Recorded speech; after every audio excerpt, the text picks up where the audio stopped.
Hello friends, ಮತ್ತೊಮ್ಮೆ ತಮಗೆಲ್ಲರಿಗೂ ನನ್ನ ಚಾನಲ್ಗೆ ಸುಸ್ವಾಗತ.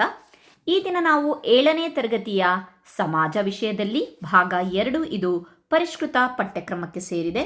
ಇದರೊಳಗಡೆ ಇತಿಹಾಸ ವಿಭಾಗದಿಂದ ಅಧ್ಯಾಯ 20 ಕರ್ನಾಟಕ ಆರ್ಥಿಕ ಮತ್ತು ಸಾಮಾಜಿಕ ಪರಿವರ್ತನೆ ಈ ಪಾಠಕ್ಕೆ ಸಂಬಂಧಪಟ್ಟಂತಹ ಪ್ರಶ್ನೋತ್ತರಗಳನ್ನು ನೋಡೋಣ. ಬನ್ನಿ ಫ್ರೆಂಡ್ಸ್, ಇಲ್ಲಿಯವರೆಗೆ ಚಾನಲನ್ನು ಸಬ್ಸ್ಕ್ರೈಬ್ ಮಾಡಿಲ್ಲ ಅಂತಂದರೆ ಪ್ಲೀಸ್ ಸಬ್ಸ್ಕ್ರೈಬ್ ಮಾಡಿ, ಲೈಕ್ ಮಾಡಿ, ಶೇರ್ ಮಾಡಿ. ಬನ್ನಿ. ಮೊದಲನೇ ಮೇನಲ್ಲಿ ಏನಿದೆ ಅಂತ ನೋಡೋಣ. ಬಿಟ್ಟ ಜಾಗದಲ್ಲಿ ಸೂಕ್ತವಾದ ಪದವನ್ನು ತುಂಬಿರಿ. ಮೊದಲನೇ ಪ್ರಶ್ನೆ, ಬಿ.ಡಿ. ಜತ್ತಿಯವರು ಭಾರತದ ಉಪರಾಷ್ಟ್ರಪತಿ ಆಗಿದ್ದರು.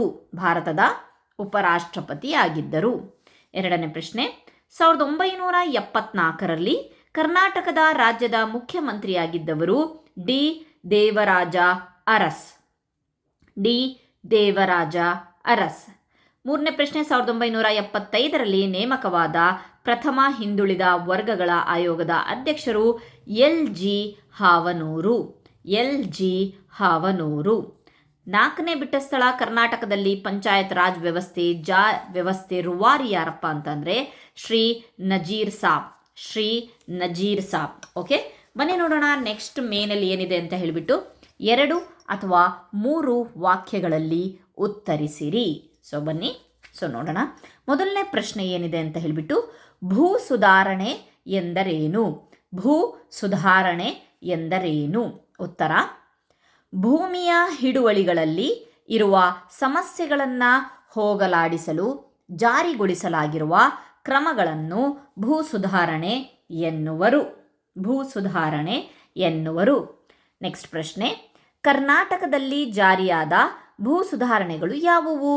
ಉತ್ತರ, ಮುಖ್ಯವಾದ ಭೂ ಸುಧಾರಣೆಗಳೆಂದರೆ ಜಮೀನ್ದಾರಿ ಪದ್ಧತಿಯ ನಿರ್ಮೂಲನೆ, ಗೇಣಿ ಪದ್ಧತಿಯಲ್ಲಿ ಸುಧಾರಣೆ, ಗರಿಷ್ಠ ಹಿಡುವಳಿಯ ಮಿತಿ, ಆರ್ಥಿಕ ಹಿಡುವಳಿಗಳ ರಚನೆ, ಸಹಕಾರಿ ಬೇಸಾಯ ಅಭಿವೃದ್ಧಿ. ನೆಕ್ಸ್ಟ್ ಪ್ರಶ್ನೆ, ಆರ್ಥಿಕ ಹಿಡುವಳಿ ಎಂದರೇನು?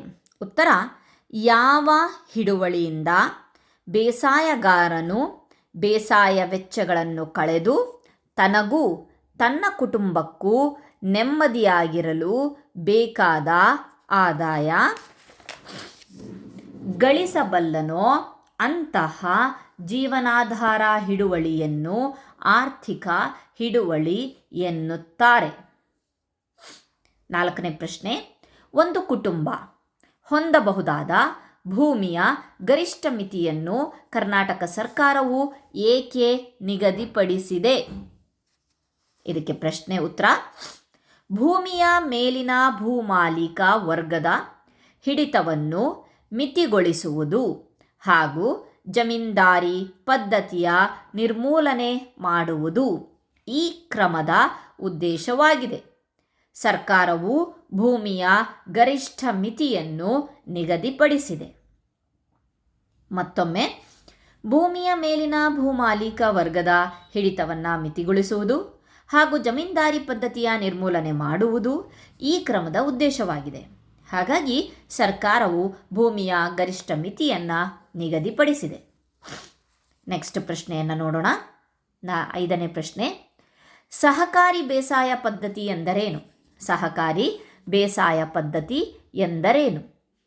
ಬನ್ನಿ ಉತ್ತರ, ರೈತರು ಸ್ವಯಂ ಪ್ರೇರಣೆಯಿಂದ ಸಹಕಾರಿ ಸಂಘಗಳ ಸ್ಥಾಪಿಸಿಕೊಂಡು ತಮ್ಮ ಎಲ್ಲ ಹಿಡುವಳಿಯನ್ನು ಸಹ ರೈತರ ಉಸ್ತುವಾರಿಗೆ ಒಪ್ಪಿಸಿ ಒಟ್ಟಿಗೆ ಸೇರಿ ಸಾಗುವಳಿ ಮಾಡುತ್ತಾರೆ.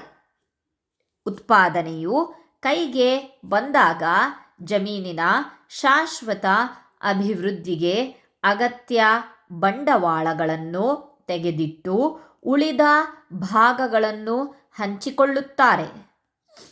ಇದನ್ನು ಸಹಕಾರಿ ಬೇಸಾಯ ಪದ್ಧತಿ ಎನ್ನುವರು. ಮತ್ತೊಮ್ಮೆ, ರೈತರು ಸ್ವಯಂ ಪ್ರೇರಣೆಯಿಂದ ಸಹಕಾರಿ ಸಂಘಗಳ ಸ್ಥಾಪಿಸಿಕೊಂಡು ತಮ್ಮ ಎಲ್ಲ ಹಿಡುವಳಿಗಳನ್ನು ಸಹ ರೈತರ ಉಸ್ತುವಾರಿಗೆ ಒಪ್ಪಿಸಿ ಒಟ್ಟಿಗೆ ಸೇರಿ ಸಾಗುವಳಿ ಮಾಡುತ್ತಾರೆ. ಉತ್ಪಾದನೆಯು ಕೈಗೆ ಬಂದಾಗ ಜಮೀನಿನ ಶಾಶ್ವತ ಅಭಿವೃದ್ಧಿಗೆ ಅಗತ್ಯ ಬಂಡವಾಳಗಳನ್ನು ತೆಗೆದಿಟ್ಟು ಉಳಿದ ಭಾಗಗಳನ್ನು ಹಂಚಿಕೊಳ್ಳುತ್ತಾರೆ. ಇದನ್ನು ನಾವು ಸಹಕಾರಿ ಬೇಸಾಯ ಪದ್ಧತಿ ಎನ್ನುತ್ತೇವೆ. ಓಕೆ, ನೆಕ್ಸ್ಟ್ ಪ್ರಶ್ನೆ. LG ಹಾವನೂರು ಆಯೋಗವು ಹಿಂದುಳಿಯುವಿಕೆಯನ್ನು ಹೇಗೆ ಗುರುತಿಸಿತು? ಉತ್ತರ: 1975ನೇ ಇಸವಿಯ SSLC ಪರೀಕ್ಷೆಯಲ್ಲಿ ಉತ್ತೀರ್ಣರಾದ ವಿವಿಧ ಜಾತಿಯ ವಿದ್ಯಾರ್ಥಿಗಳ ಶೇಕಡಾವಾರನ್ನು ತೆಗೆದುಕೊಂಡು ಆಯೋಗವು ಹಿಂದುಳಿಯುವಿಕೆಯನ್ನು ಗುರುತಿಸಿತು. ಮತ್ತೊಮ್ಮೆ 1975ನೇ ಇಸವಿಯ SLC ಪರೀಕ್ಷೆಯಲ್ಲಿ ಉತ್ತೀರ್ಣರಾದ ವಿವಿಧ ಜಾತಿಯ ವಿದ್ಯಾರ್ಥಿಗಳ ಶೇಕಡಾವಾರನ್ನು ತೆಗೆದುಕೊಂಡು ಆಯೋಗವು ಹಿಂದುಳಿಯುವಿಕೆಯನ್ನು ಗುರುತಿಸಿತು. 7ನೇ ಪ್ರಶ್ನೆ. ಪಂಚಾಯತ್ ರಾಜ್ ವ್ಯವಸ್ಥೆ ಏಕೆ ಮಹತ್ವದ್ದಾಗಿದೆ? ಉತ್ತರ: ಪಂಚಾಯತ್ ರಾಜ್ ವ್ಯವಸ್ಥೆಯ ಮಹತ್ವ: ಮೊದಲನೇದು, ಸ್ಥಳೀಯರಿಗೆ ಆಡಳಿತದಲ್ಲಿ ಭಾಗವಹಿಸುವ ಮತ್ತು ತೀರ್ಮಾನಗಳನ್ನು ತೆಗೆದುಕೊಳ್ಳುವ ಅಧಿಕಾರವನ್ನು ಕೊಡುವುದೇ ಈ ವ್ಯವಸ್ಥೆಯ ಕೇಂದ್ರ ಆಶಯ. Next point. ದಲಿತ, ಹಿಂದುಳಿದ ಮತ್ತು ಮಹಿಳಾ ವರ್ಗಗಳಿಗೆ ಸ್ವಯಂ ಆಡಳಿತದಲ್ಲಿ ಪಾಲ್ಗೊಳ್ಳುವ ಹೆಚ್ಚಿನ ಅವಕಾಶವನ್ನು ಪಂಚಾಯತ್ ರಾಜ್ ವ್ಯವಸ್ಥೆ ಒದಗಿಸಿತು. ಹಾಗಾಗಿ ಪಂಚಾಯತ್ ರಾಜ್ ವ್ಯವಸ್ಥೆ ಮಹತ್ವದ್ದಾಗಿದೆ. ಇದಿಷ್ಟು ಈ ಪ್ರಶ್ನೆಗೆ ಉತ್ತರವಾಗಿದೆ. ಇಲ್ಲಿ 2 ಪಾಯಿಂಟ್ಸ್ ಇದೆ ಪಂಚಾಯತ್ ರಾಜ್ ವ್ಯವಸ್ಥೆಯ ಮಹತ್ವವನ್ನು ಎಕ್ಸ್ಪ್ಲೇನ್ ಮಾಡೋಕ್ಕೆ. ನೆಕ್ಸ್ಟು ಮತ್ತೆ ಈ ಪಾಠದ ಕೊನೆಯ ಪ್ರಶ್ನೆಯನ್ನು ನೋಡೋಣ. ಕರ್ನಾಟಕದ ಇತಿಹಾಸದಲ್ಲಿ ದಲಿತ ಚಳುವಳಿಯ ಮಹತ್ವದ ಕುರಿತು ಬರೆಯಿರಿ. ಕರ್ನಾಟಕ ಇತಿಹಾಸದಲ್ಲಿ ದಲಿತ ಚಳುವಳಿಯ ಮಹತ್ವ. ಮೊದಲನೇ ಪಾಯಿಂಟ್. ಭೂ ಸುಧಾರಣೆಗಳು ಜಾರಿಗೆ ತರಲಾಯಿತು. ಹಿಂದುಳಿದ ವರ್ಗಗಳ ಆಯೋಗಗಳ ನೇಮಕವಾಯಿತು. ಎಲ್ಲ ಹಿಂದುಳಿದ ವರ್ಗಗಳಿಗೆ ಮೀಸಲಾತಿ ಆಜ್ಞೆ ಜಾರಿಯಾಯಿತು.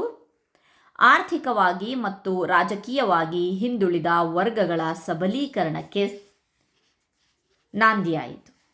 ಓಕೆ, ಇದಿಷ್ಟು 4 ಪಾಯಿಂಟು ಕರ್ನಾಟಕದ ಇತಿಹಾಸದಲ್ಲಿ ದಲಿತ ಚಳುವಳಿಯ ಮಹತ್ವವನ್ನು ಎಕ್ಸ್ಪ್ಲೇನ್ ಮಾಡುತ್ತೆ.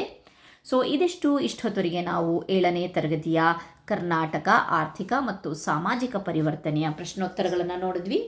ಐ ಹೋಪ್ ನಿಮಗೆ ನನ್ನ ವೀಡಿಯೋಸ್ ಇಷ್ಟ ಆಗಿದೆ ಅಂದ್ಕೊಂಡಿದ್ದೀನಿ. ಇಷ್ಟ ಆದರೆ ಪ್ಲೀಸ್ ನನ್ನ ಚಾನಲನ್ನು ಸಬ್ಸ್ಕ್ರೈಬ್ ಮಾಡಿ, ಲೈಕ್ ಮಾಡಿ, ಶೇರ್ ಮಾಡಿ, ಕಮೆಂಟ್ ಮಾಡಿ. ಕಮೆಂಟಲ್ಲಿ ತಿಳಿಸಿ ಏನಪ್ಪ ಅಂತಂದರೆ ನಿಮಗೆ ಇನ್ನೂ ಯಾವ ತರಗತಿಯ ಯಾವ ವಿಷಯಕ್ಕೆ ಸಂಬಂಧಪಟ್ಟಂತಹ ಪ್ರಶ್ನೋತ್ತರಗಳನ್ನು ಸಾಲ್ವ್ ಮಾಡಬೇಕು ಅಂತ ಹೇಳಿಬಿಟ್ಟು ನೀವು ತಿಳಿಸಿದ್ರೆ ಡೆಫಿನೆಟ್ಲಿ ನಾನು ಆ ವಿಡಿಯೋಸ್ ಮಾಡೋಕ್ಕೆ ಪ್ರಯತ್ನ ಪಡ್ತೀನಿ.